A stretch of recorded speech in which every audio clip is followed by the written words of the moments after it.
Avec l'aide sociale à l'enfance, normalement il y a un projet pour l'enfant pour travailler en fait ce qu'on nous reproche. Moi ça fait plus de 2 ans qu'on ne me reproche rien en fait, qu'il n'y a rien à travailler. Il n'y a pas de projet pour l'enfant et le seul projet pour l'enfant que j'ai eu, il était écrit madame estime que c'est un placement abusif, donc il n'y a pas de travail avec madame. En gros, on place vos enfants, ça n'a rien à voir avec des reproches ou votre comportement ne serait pas ce qu'il faut pour être parent.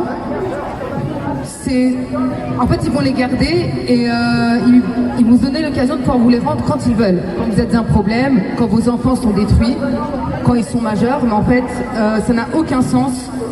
Ce n'est pas de la protection. Moi, mes enfants sont maltraités et je le dis. Donc, j'ai mis les noms des magistrats parce que c'est aussi important qu'ils se sentent visés, qu'ils se sentent responsables. Parce que normalement, un magistrat, il ne met pas les preuves qu'on lui donne à la poubelle. Il ne remet pas des choses absurdes et ridicules que l'ASE dit dans un jugement. Sachant que moi, en plus, j'ai la cour d'appel qui est systématiquement sans objet. Donc, j'ai même pas le droit de faire appel. La demande de mes parents pour avoir mes enfants est systématiquement mis à la poubelle. Ils n'ont jamais de réponse. Enfin, si, ils ont eu une fois. Mais bon, ils n'ont pas eu la garde. J'ai vraiment fait tout ce qu'il y avait à faire. J'ai travaillé avec eux. J'ai demandé ce qu'on me reprochait, enfin ce qu'il fallait que je mette en place ou autre. Quand on me l'a dit une seule fois. J'ai fait tout ce qu'on m'a demandé. Et aujourd'hui, on retourne en arrière et on retourne dans des choses qui n'ont aucun sens, comme madame ne semble pas pouvoir s'occuper de ses enfants ou ce genre de débilité. Donc après, il faut que je revoie le jugement, mais des choses que je ne peux pas prouver, qui n'ont aucun sens.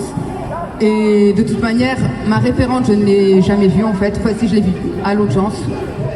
Et une fois, quand j'avais mes enfants, juste parce que je venais d'arriver sur Créteil. Donc voilà, c'est juste pour vous dire, il n'y a aucun travail, aucun sens. Ils maltraitent les enfants, parfois c'est des abus sexuels ou des viols.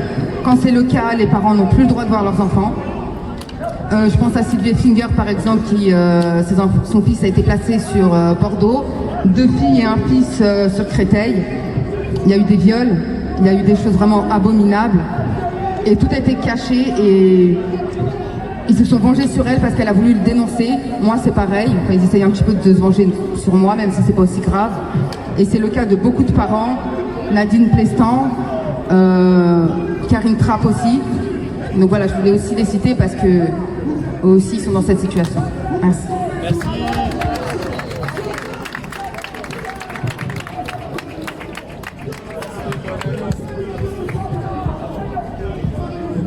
Bonjour, moi je viens de dénoncer ce qui s'est passé depuis 9 ans au sein de l'ASE avec mon aînée. Elle a été placée à l'âge de 7 ans. À l'âge de 14 ans, elle a été déscolarisée. Elle a fait plusieurs fugues. Elle est partie à l'étranger avec des jeunes plus âgés qu'elle. Au jour d'aujourd'hui, elle a 17 ans et elle est enceinte. Elle est replacée au sein de l'ASE depuis le 3 mars. La juge de Guéret m'a enlevé mes 3 autres enfants depuis septembre. Depuis septembre, elle m'a enlevé Marie, Joachim et Marie-Rose en janvier parce que je suis trop fragile, car je dénonce, je crie, j'alerte plus d'une fois. Depuis 9 ans, j'alerte sur la situation de mon aîné. Ils font rien. Ils remettent toujours les choses en leur faveur. Ils disent que c'est comme ça, elle est adolescente et on ne peut rien faire. Au jour d'aujourd'hui, ma fille est très abîmée. Elle vit elle vit pas en foyer ni en famille d'accueil. Elle est chez un majeur de 22 ans qui l'a mis enceinte et qui est laissée comme ça à la dérive. Voilà, je suis à vous.